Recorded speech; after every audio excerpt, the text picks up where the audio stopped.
ஸ்தோத்திரம். ஜனவரி 30. கிறிஸ்துவுக்குள் பிரியமானவர்களே, அனுதினமும் தேவனோடு இன்றைய தலைப்பு. துதியன் பலி. துதியின் சத்தத்தோடே உமக்கு பலியிடுவேன். யோனா 2:9. இன்றைய வேத பகுதியானது நம்முடைய வாழ்க்கையில் நாம் தேவனுக்கு செலுத்த வேண்டிய மிக முக்கியமானவற்றை குறித்து பேசுகிறது. துதி ஏன் அவசியம்? நாம் தினந்தோறும் ஆராதிக்கிற கர்த்தர் மிகவும் பெரியவரும் துதிக்கப்படத்தக்கவரும் துதிகளின் மத்தியில் வாசம் பண்ணுகிறவருமாய் இருக்கிறார். பரலோகத்தில் கேருபீன்கள் சேராபீன்கள் என்ற இரு தூத சங்கம் தேவனை இடைவிடாமல் துதித்துக் கொண்டிருக்கின்றன. இத்தகைய மகத்துவ தேவனுக்கு அவரின் கரத்தின் சிருஷ்டிகளான நாமும் துதியாம் பலியை செலுத்த கடனாளியா இருக்கிறோம்.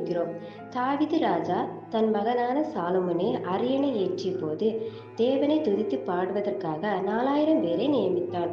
தேவனுக்கு துதியாம் பலியை தூபமாக செலுத்தி கிறிஸ்துவின் இருதயத்தில் இடம் பிடித்தான். உப்பில்லாத உணவு குப்பையிலே என்பார்கள். அதுபோல துதி இல்லாத குடும்பமும் துன்பத்திலே இருக்கும். துதினால் வரும் பலன். பவுலும் சீலாவும் கர்த்தரை துதித்த போது சிறை கதவுகளும் இரும்பு தாழ்பால்களும் தகர்ந்தது. துதியின் பலத்தினால் எரிகோவின் அலங்கம் வீழ்ந்தது போல நம் வாழ்வில் சத்ருவின் கோட்டைகள் இடிந்து தகர்ந்து விடும். முழு இருதயத்தோடு துதித்தால் சமாதானம் நம்மை ஆட்கொள்ளும். மலை போன்ற மனபாரமும் பனி போல மாறிவிடும். துதிக்கும் மாந்தர்களின் வாழ்வில் சாத்தானால் உட்புக முடியாது. கோட்டையும் குப்பை மேடாகி விடும்.